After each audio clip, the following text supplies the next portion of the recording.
Hello everyone, welcome to exam treasury. So इस video में हम लोग जो है एमए पीआईएसएम जो है एमए पॉलिटिक्स जेएनयू का क्वेश्चन पेपर हम लोग डिस्कस कर लेंगे। तो जितने भी लोग 2020 में एंट्रेंस एग्ज़ाम देने वाले हैं, आप लोग इन वीडियोस को पूरा देखिए। इसमें जो है लास्ट के 20 क्वेश्चंस हम लोग डिस्कस करने वाले हैं। तो जिन लोगों ने अभी तक जेएनयू एमए पॉलिटिक्स का क्वेश्चन पेपर नहीं देखा है, तो आप पहले के वीडियोस में जाकर एग्जाम ट्रेजरी के वीडियोस में जाके आप पहले के भी क्वेश्चंस देख सकते हैं। तो ये जो क्वेश्चन नंबर 81 है, इट्स assertion रीजन टाइप। तो assertion है, privatisation is seen to work based when allied with competition और डीरेगुलेशन। और रीजन दिया गया है public auction is one of the method of privatisation. Public auction. तो इसमें आपको दो चीज़ें देखनी होंगी। पहला, दोनों स्टेटमेंट ट्रू है कि नहीं है, और दूसरा, अगर ट्रू है तो क्या रीज़न जो है वो assertion का एक्सप्लेनेशन है या नहीं है। So, in this question, both the statements are true, but then the reason public auction is one of the method of privatization is not the correct option. तो इस केस में आपका हो जाता है ऑप्शन नंबर 2 जो है कि करेक्ट हो जाता है। नेक्स्ट क्वेश्चन है, again match the following wealth of nation, poor economics, capitalism and freedom, argumentative Indians. इसमें सभी लोग बोल देंगे कि आर्गुमेंटेटिव इंडियन अमर सेन हो जाता है, poor economics Abhijit Banerjee. In fact Abhijit Banerjee they were the recipient of Nobel prize of 2019, तो इसको भी आपको याद रखना है। ठीक है, तो इसका जो करेक्ट ऑप्शन है ये है आपका option number 1। Next question is tennis ball and tennis racket are complements. तो इस बार हम लोगों ने देखा है कि बहुत सारे क्वेश्चंस जो है वो इकोनॉमिक्स से पूछे गए हैं। सो ये बहुत सारे लोगों के लिए थोड़ी सी डिफिकल्टी होगी, पॉलिटिकल साइंस जिन्होंने ज़्यादा पढ़ा है, जिन्होंने इकोनॉमिक्स नहीं पढ़ा है। If tennis ball and tennis rackets are complements, then which of the following will occur if the price of tennis balls increases? तो एक चीज़ आपको याद रखना है कि जब कॉम्प्लीमेंट होता है उस केस में जो टेनिस रैकेट का जो डिमांड होता है that's proportional to tennis ball का डिमांड। जिस तरीके से टेनिस बॉल का डिमांड अगर बढ़ता है तो ये भी बढ़ेगा घटेगा, टेनिस बॉल तो रैकेट भी घटेगा। अब क्योंकि टेनिस बॉल का प्राइस बढ़ जाता है यानी डिमांड घटेगा तो रैकेट भी घट जाएगा। So correct option is your option number 4। A consumer demand a commodity for utility that a consumer derives by consuming that commodity, and a decrease in demand of that commodity is graphically represented by। तो again यहाँ पे आपको graphically represent करना है। तो जैसे ही आपका consumption या आपका जो यूटिलिटी घटता है तो leftward shift in the demand curve हम लोग देखते हैं। Which of the following statement about the comparison between perfect competition and monopolistic competition is true? Both perfectly competitive and monopolistically competitive firms produce when marginal revenue equals marginal cost. Firm produce where price equal marginal cost, characterized by free entry and zero profit in the long run. तो basically यहाँ पे आपको वो बताना है कि कहाँ पे दोनों का सिमिलर होता है। तो इसका जो करेक्ट ऑप्शन है वो है सी। आपका ए बी जो ऑप्शन है वो करेक्ट नहीं है। दोनों जो है अपना इक्वल्स मार्जिनल कॉस्ट नहीं होता है। सिर्फ जो परफेक्टली कॉम्पिटिटिव फर्म्स होते हैं उसमें equal to price equal to marginal cost होता है। मोनोपोली में हमेशा price is greater than the marginal cost. Which of the following statements are true? Interaction of market forces of demand and supply to determine the price is known as price mechanism. Ability and willingness to buy a commodity is known as effective demand. बाकी अगर आप देखिएगा तो इसका जो correct option हो जाता है वो है A B C and D. मतलब इसमें जो है चारों जो स्टेटमेंट्स दिए गए हैं, ceteris paribus, consumer has more and more units of good, marginal utility consumption declines, तो इसमें चारों आपका करेक्ट है। इसीलिए ऑप्शन 4 जो है ऑल ऑफ द एबव आप बोल सकते हैं या A B C D. Again assertion reason type question है, Socialists were against private property and saw it as a root of all social ills of the time. Individuals owned the property that gave employment, but the properties were concerned only with the personal gain and not with the welfare of those who made the property productive. तो इसमें again आपको दो चीज़ें देखनी है, क्या दोनों individually correct है कि नहीं है। करेक्ट है तो जो रीजन है वो करेक्ट रीजन है कि नहीं असर्शन का, यानी कि करेक्ट एक्सप्लेनेशन है कि नहीं है। तो in fact both the statements are correct and even जो रीजन है वो करेक्ट एक्सप्लेनेशन है असर्शन का। So option is one, both assertion and reason are correct, or reason is the correct explanation of assertion. Next question, which of the following statements are correct? Human Development Index is constructed with reference to life expectancy, GDP per capita, infant mortality rate and literacy rate. तो infant mortality rate नहीं होता है, तो ये आपका पहला statement तो wrong हो गया। HDI was created to emphasize that people and their capabilities should be the ultimate criteria for assessing development of a country, not economic growth alone. तो ये correct है। Human Development Index is summary measure of average achievement in key dimensions of human development, a long and healthy life, being knowledgeable, and a decent standard of living. So this is true.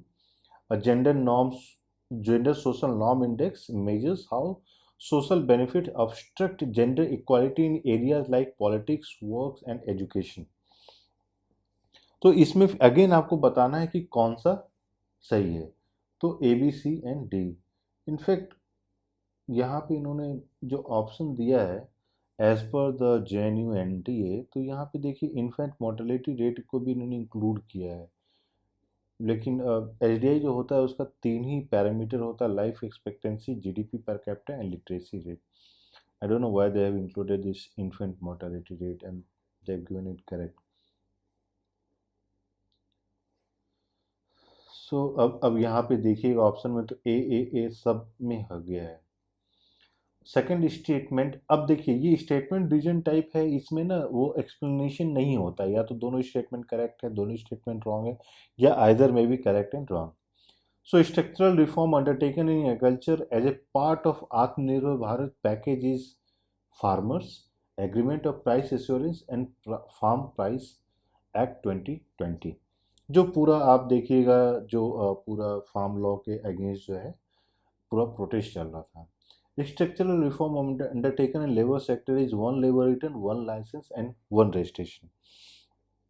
तो इसमें आपको बताना है कौन सा statement सही है, दोनों सही है, दोनों गलत है। तो in fact both the statements are true.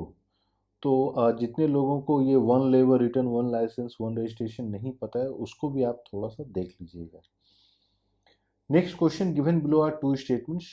To create an area without internal frontiers is one of the key objectives of European Union.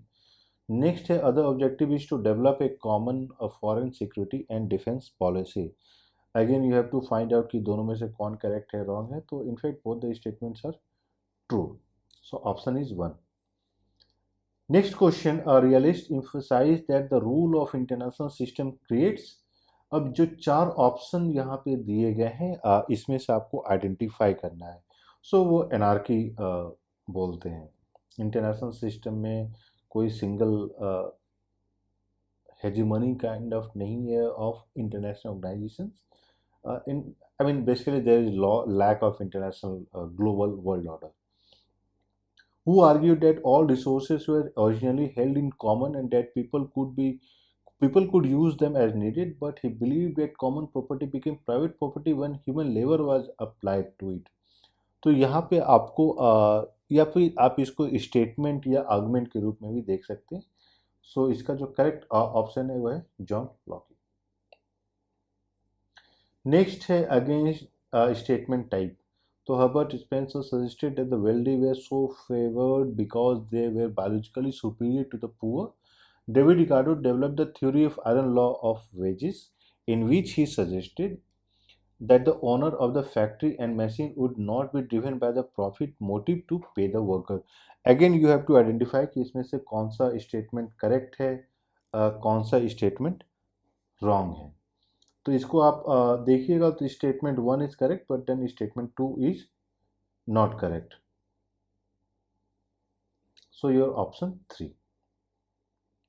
Next question, again ये असर्शन रीजन है, यानी कि रीजन को भी चेक करना है क्या वो करेक्ट एक्सप्लेनेशन है कि नहीं असर्शन का। So in a democratic society, authority is a right to exercise the power and influence of a particular position that comes from having been placed in a position according to regular, known and widely accepted procedures. It is a legitimate power based on law, which is derived from leaders' personality and charisma, which expresses the will of the people. So इसमें आपको दोनों चीज़ें check करनी है कि explanation correct है कि नहीं है। तो इसको आप देखिएगा, so A is true but then R is false, यानी option 3। 95, power is that which corresponds to the human ability not just to act but also to act in concert. Power is never the property of the individual, it belongs to a group and remains in existence only as long as the group keeps together. To whom the following statement on power attributed, यानी कि इसमें जो 4 options दिए गए हैं कि इसमें से कौन से इसने ये कॉन्सेप्ट दिया है, तो हैना अरेंट। तो पहला option, option number 1। 96 match the following है थिंकर्स एंड थ्योरीज है, सिस्टम थ्योरी है, लिंकेज पॉलिटिक्स, क्रिटिकल थ्योरी, किसने क्या क्या दिया है, फेमिनिज्म किसने दिया है। तो सिस्टम थ्योरी पहला डेविड ईस्टन, इसमें तो किसी को कोई दिक्कत नहीं होगी। तो इसका जो करेक्ट ऑप्शन है वह है आपका ऑप्शन नंबर 1। एक बार क्वेश्चन को भी आप देख लीजिएगा, फिर उसके बाद जो है आपको मैच करने में आसानी हो जाती है। अब क्रिटिकल थ्योरी तो एंटोनियो, इसमें तो आपको कोई दिक्कत नहीं होगी। नेक्स्ट क्वेश्चन है question number 97। Eurocentrically imagine blank spaces on the globe succumb to the sovereign authority of governmental institutions. In imperial science, the surface of the globe appeared for the first time as a system of closed space and almost completely occupied and fully charted geographical order. The drawing of this new order of space, together with the transformative effects of technological change on the exercise of imperial power across space, provoked the emergence of distinctive genre of geopower within the capitals of great powers. The name this new genre of geopower acquired was geopolitics. So इसके basis पे फिर जो है आपको जो statement है उसको identify करना है कि इसमें से कौन सा करेक्ट है। Geopolitics as a concept and practice first emerged during the Cold War. It is imperialistic framework of territorial aggrandizement of the late 19th century. Geopolitics refers to the manner in which geography influences power relationship in international relation. So इसमें आप ये नहीं बोल सकते कि directly जो है सारे स्टेटमेंट जो यहाँ पे दिए गए हैं उसको कहीं ना कहीं आपको आइडेंटिफाई करने में आसानी तो नहीं होगी, लेकिन यहाँ के रेफरेंस से आपको इंटरप्रेट करना है इस तीनों जो स्टेटमेंट्स दिए गए हैं। तो उस इंटरप्रिटेशन के बेसिस पे आपको देखिएगा। So B and C only जो है करेक्ट स्टेटमेंट है कि geopolitics as a concept ऐसा नहीं है कि ड्यूरिंग फर्स्ट वर्ल्ड वॉर और यानी कि कोल्ड वार स्टार्ट हुआ था, इनफैक्ट उससे पहले ही स्टार्ट हो गया था। हम लोग कॉन्सर्ट ऑफ यूरोप देखते हैं, कांग्रेस ऑफ वायना देखते हैं, तो वो सब क्या है, it's all about Jio politics. Next question, who was of the opinion that sociologists should not be concerned with the social structures which determine the characteristics and actions of individuals whose agency or special characteristics therefore become unimportant। तो 4 जो यहाँ पे options दिए गए हैं इसमें आपको identify करना है। तो इसका जो करेक्ट ऑप्शन है वो है इमली ड्रेन। Next, in political science coalition theory as one of the predictive theories in the study of formation of coalition is based on। तो coalition थ्योरी में यहाँ पे आपको 4 जो ऑप्शंस दिए गए हैं तो किस पे बिलीव करता है, तो ये करेक्ट ऑप्शन है game theory. Next question: the belief that some group of people represent a natural community which should live under one political system, be independent of others, and often has the right to demand an equal standing in the world order with others, is a definition related to which of the following concept? Nationalism, Nazism, fascism, confusion. तो यहाँ पे जो correct option है वो है nationalism. तो इसके साथ ही हम लोगों ने 100 क्वेश्चंस डिस्कस कर लिया है। तो एक चीज़ जो हम लोगों ने नया पाया कि इस बार जो है इकोनॉमिक्स से अच्छा खासा क्वेश्चन पूछा गया था।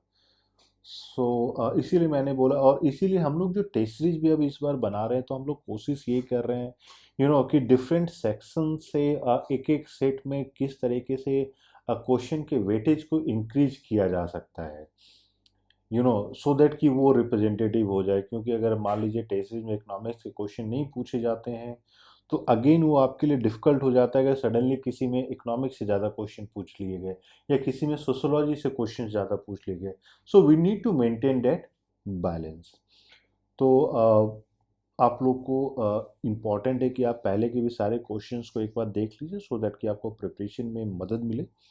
इसके अलावा if you have any question you can give us a call and I will try to resolve it. If you want to purchase test series, question bank, UGC papers and other university papers, so आप लोग हम लोगों को call या message कीजिए, WhatsApp us on 8448878849 and we will address to all your queries. So we wish you all the best. Thank you.